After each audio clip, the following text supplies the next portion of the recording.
Titan passengers, this is your captain speaking. I'm terribly sorry to inform you that we're all about to die horribly. We're going to eliminate all the funding on public life. At the bottom of the ocean, over 12,000 feet down, a crew of breathless billionaires are trying not to drown. They all paid quite a bundle to see a famous ship, but it seems their great adventure has become a one-way trip. Now the Titan's taking water, and the crew is scared to death. They're counting all their money while they take their final breath. All the money in the world ain't gonna fix stupidity, and billions ain't worth barnacles at the bottom of the sea.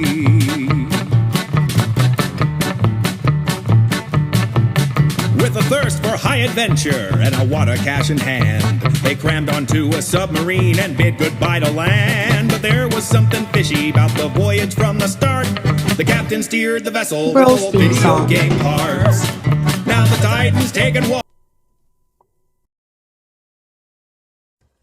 Ooh, what did... Okay, Dragon Force. It's a beautiful day in this.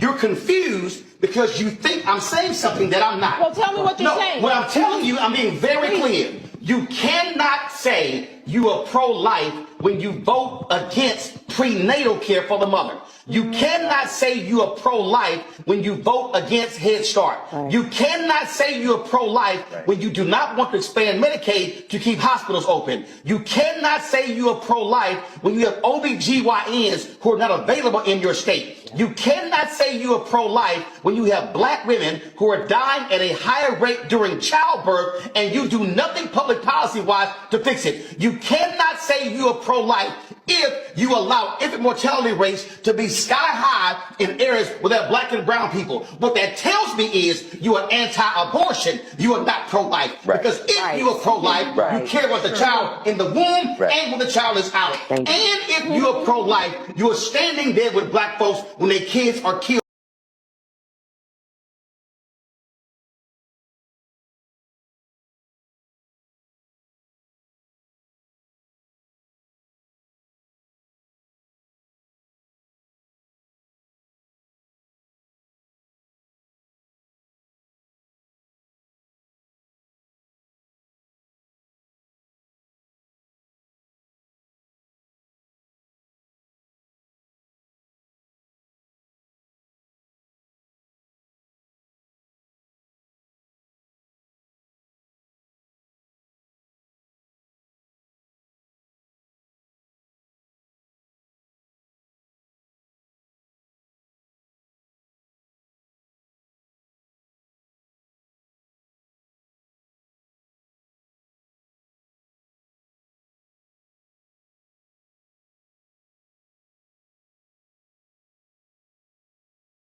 Oh yeah? Now do Massachusetts... Absolutely not. We're not about to do. So this ban on affirmative action earlier today is being marketed in the news as a win for the Asian American community.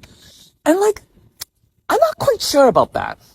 I'm just thinking in my situation, I really don't think this is a win for me. I have to remember that with a college like Harvard, the acceptance rate is around 5%, which means that most Asian Americans who apply don't get into Harvard. No matter how you slice and dice the admissions process, most Asian Americans who apply will never get into Harvard.